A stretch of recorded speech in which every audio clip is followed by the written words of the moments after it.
So I've taken some of my 28 gauge wire and I've cut it into sections about 4 to 5 inches long. You don't need anything longer than this because it's all going to go to the same flower. And what we're going to do is this particular species of anemone, there's a couple of different types of species. There's the singles, the doubles, and then some that are actually multiples, and that refers to the layers of petals. Anemone japonica, which is the flower we're making today, is a double. So it's got one layer of 5 petals and then an additional layer underneath of a little bit larger 5 petals. So we're going to be making 10 petals total. So what you want to do is get out your white gum paste.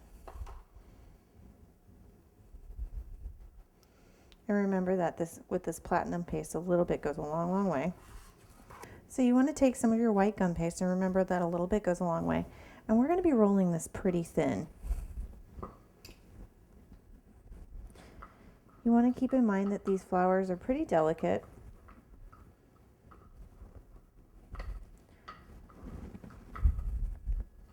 And you're not going to want like a super chunky petal.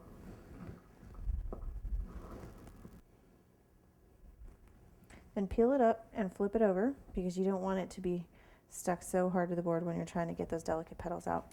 And we're going to cut 5 small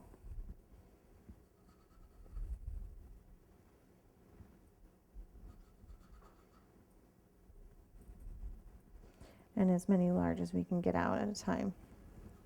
But for each flower, remember, you're going to need 5 small and 5 large.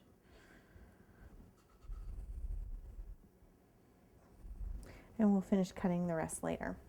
Now I'm going to keep this little piece of gum paste out because I'm going to be using this for our twiddle. Now twiddling is a technique that I learned from Diane Grunberg, and it originated actually in the UK.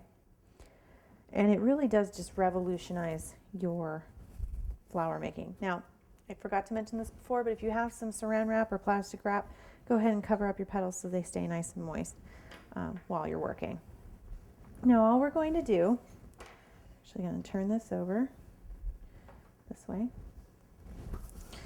All we're going to do is take one of our wires, and you just want to measure from the very bottom of the petal to the very top.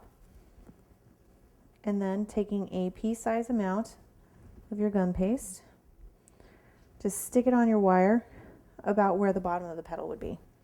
And then pinching with your thumb and your finger, you're just going to rub back and forth, pushing the gum paste down the wire. And you'll be left with this kind of small amount of gum paste on your wire. And then if you take a petal, put it in your veiner, line up your wire in the center of your petal all the way to the very top. You're just going to press down.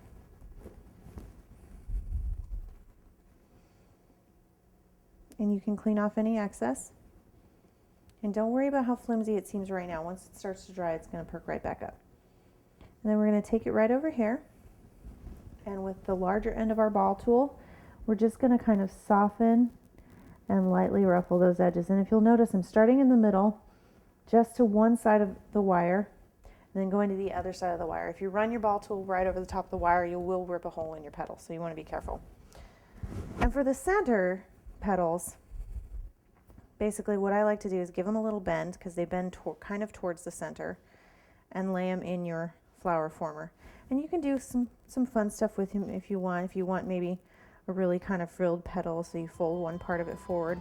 All that's going to do is just give your flower a little more personality. And then we're just going to put this up here so it can start to kind of set up. And we're going to repeat that process with the rest of the petals.